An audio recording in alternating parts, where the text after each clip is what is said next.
A ja som Martin. Ale tento Martin pre mňa znamená symbol memoranda a boja za slovenskú svojbytnosť.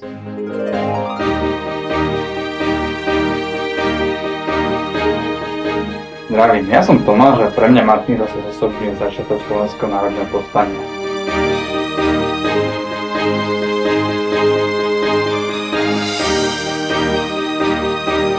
Ahoj, ja som Karolína a Martin pre mňa znamená miesto, kde ma starky takúto maličku vrával povoziť sa na pohyblivých schodoch do prírody.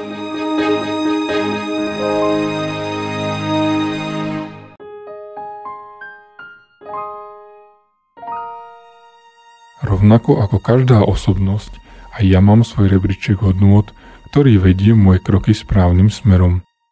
Vždy som bol zástancom slobody, národnej, politickej, kultúrnej a aj keď ma chceli naučiť iným móresom, vždy som sa vrátil na svoju cestu. Dôležitá pre mňa je turčianska príroda, krásna a čistá. Hlavnou prioritou posledných dní je transparentnosť. Opäť po rokoch môžem byť vzorom pre ostatné mestá. Jediná hodnota, ktorú raz vyzdvihujem a raz potieram, je historická kontinuita. Občas som na vážkach, či zostať historickým mestom, alebo hodiť minulosť za hlavu a ísť cestou skla a ocele.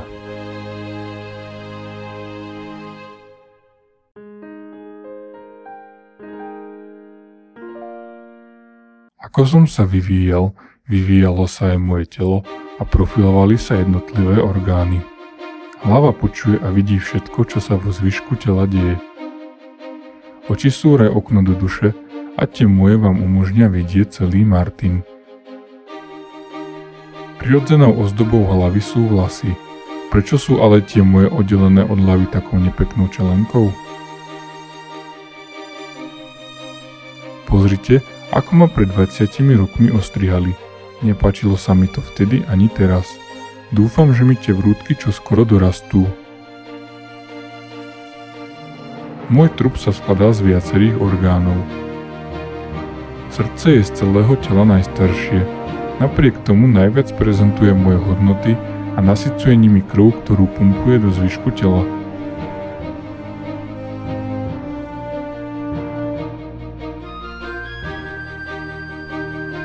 Najzelenšie časti môjho tela lesoparky, parky, záhrady komunikujú zeleňou s okolitými vrchmi.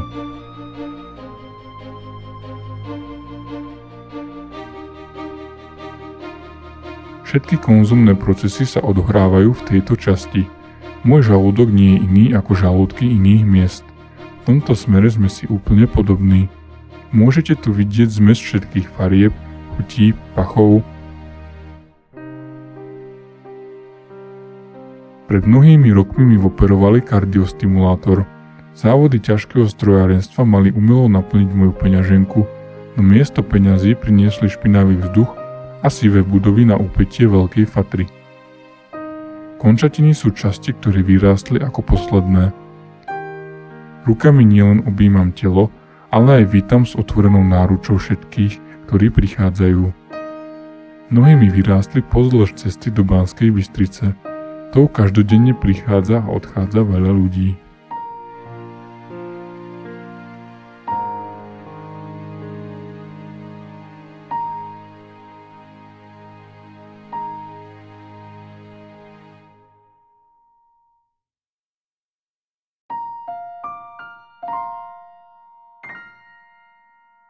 Počas môjho života som toho zažil mnoho dobrého aj zlého.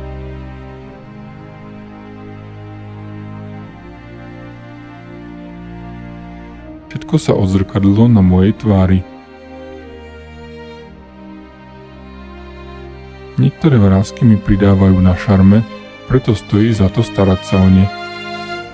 Sú ale aj vrásky, ktoré mi dávajú nahnevaný či unavený výraz. V rámci trendu krásy a mladosti sa aj ja snažím umelo prikrášľovať, nie vždy to ale má želaný efekt. Učili ma, že muž v každom veku musí byť upravený. Nie je náhoda, že o miesta, ktoré sú navštevované najviac aj najviac dbám, symetria budov či celého námestia, dokonca ani smer ulic nie je náhodný, ukazuje najkrajšie výhľady do okolitej krajiny. Byť uhladený je unavujúce, teda ani ja nie som naškrbený vždy. Postupne smerom k periférii sa mením z uhladeného elegána na prirodzeného pána v teplých papučiach.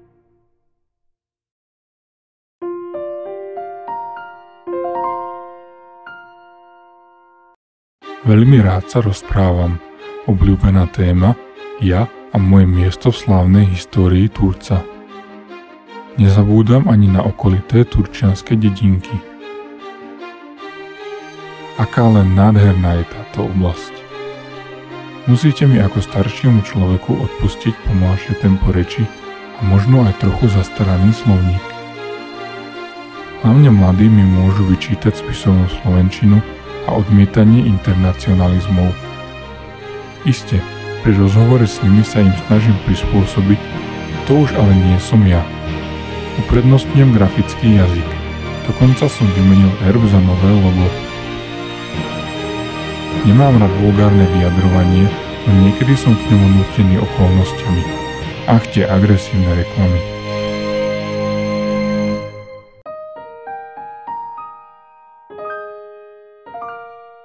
Vraví sa, že človek sa s temperamentom jednoducho narodí. O nás v mestách to celkom neplatí.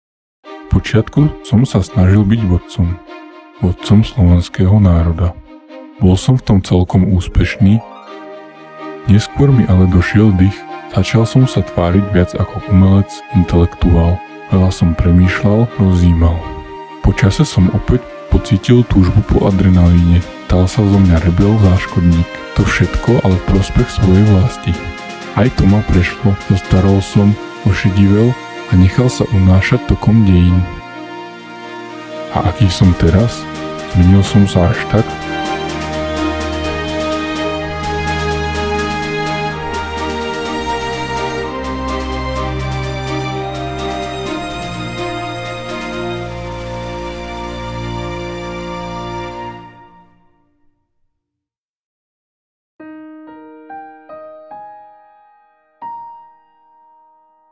Skúste sa na chvíľu uvoľniť a len tak sa do mňa započúvať.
A aký vlastne som? Ľudia vravia, že som až príliš skromný na to, čo som v živote dokázal. Býval som statočný, vedel som sa postaviť problémom tvárou v tvár. A hoci som stále smelý, neprejavuje sa to u mňa len v pozitívnom ohľade. Vraj do seba vpúšťam vplyvy, ktoré sa ku mne nehodia. Som skrátka prístupný. Či som taký bol, a na staré kolená to nezmením. Nemyslíte si ale, že nie som hrdý na to, kým som. Práve naopak. Za každým som sa snažil byť stvorilý a dúfam, že si to na mne ľudia vážia. Sám sa ale pýtam, som stále dostatočne vizionársky, aby som ustal tlak dnešnej doby tak, ako sa mi to podarilo už mnohokrát predtým?